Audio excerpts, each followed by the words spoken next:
Since our last report, things have changed somewhat with the American economy. We're not dealing with reality when it comes to debt and spending. It's still out of line. There have been some positive indications and some negative indications, and we're going to go through that. But one thing we know for sure, that inflation is not transitory, and it's going to be with us for some time, it looks like. When you figure the amount of money that was put into the economy through the American Rescue Plan and extended unemployment, child tax credit, Inflation Reduction Act, and the CHIPS Act, it's in the area of $6 trillion. That money is still sloshing around the system. And still, if you look at things as far as debt is concerned, our debt is now $3 trillion. And there's no way that it seems to be slowing down. We also have $140 trillion in unfunded liabilities. What they are the Social Security and Medicare, things of that nature. We spent $5 trillion on COVID. $100 billion was sent to Ukraine recently. $95 billion to Israel. Every 100 days, America's debt adds $1 trillion more. So, human beings have three problems when it comes to certain things related to money. They have, I should say, time. They have problems with time. They have problems with large numbers. And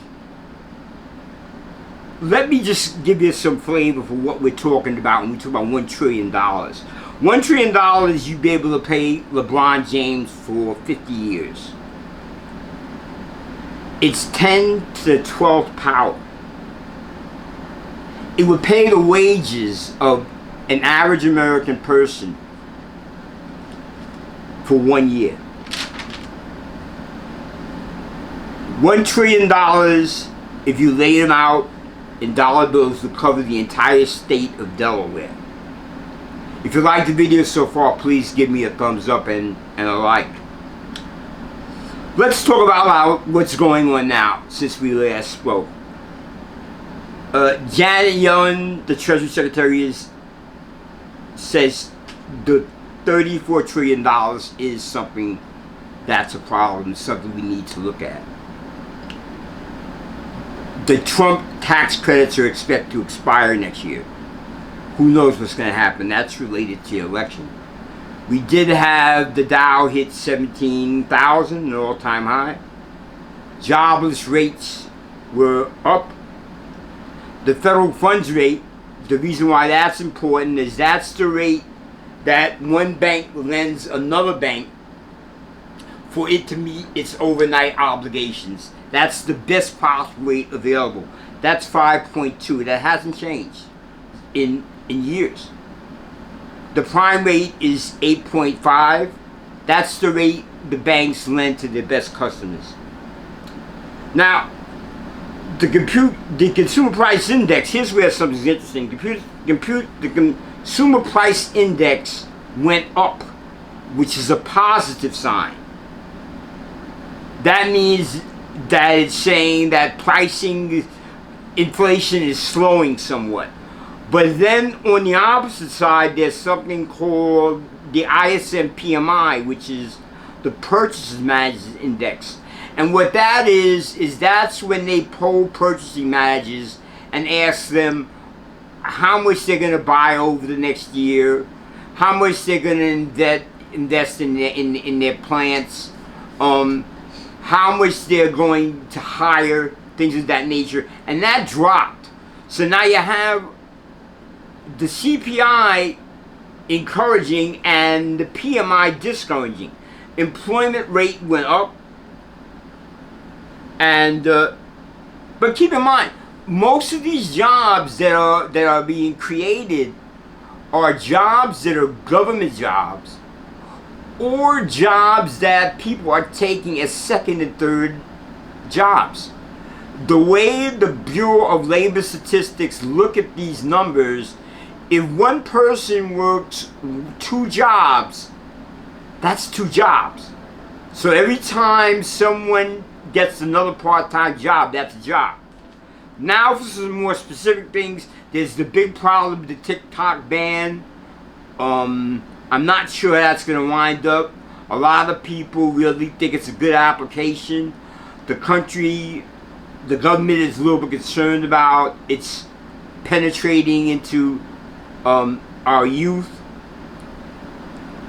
Biden has proposed a tariff on Chinese EVs, yet 33% of Americans really don't want EVs, and 31% of Americans said they wouldn't consider buying that. And what's important about that, these are Americans from age 18 to 34.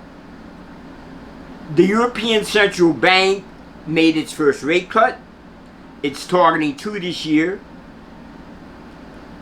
There is $1.7 million in credit card debt. The Biden administration has blocked Huawei as being available in the infrastructure of the U.S.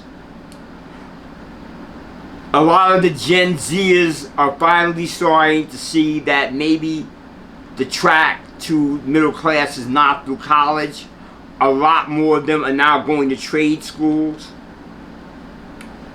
Another factor that came in, I saw a couple of days ago, that confuses things is the University of Michigan, the confidence rate for people as far as consumers has dropped.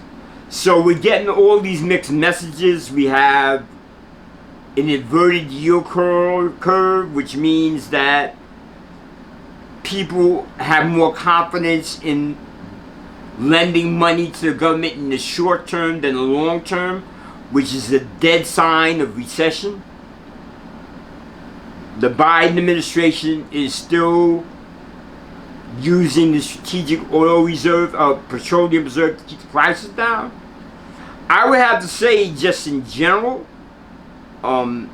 things don't look good. I'd like to thank you for your time. If you liked the video, please give me a thumbs up, and have a great day.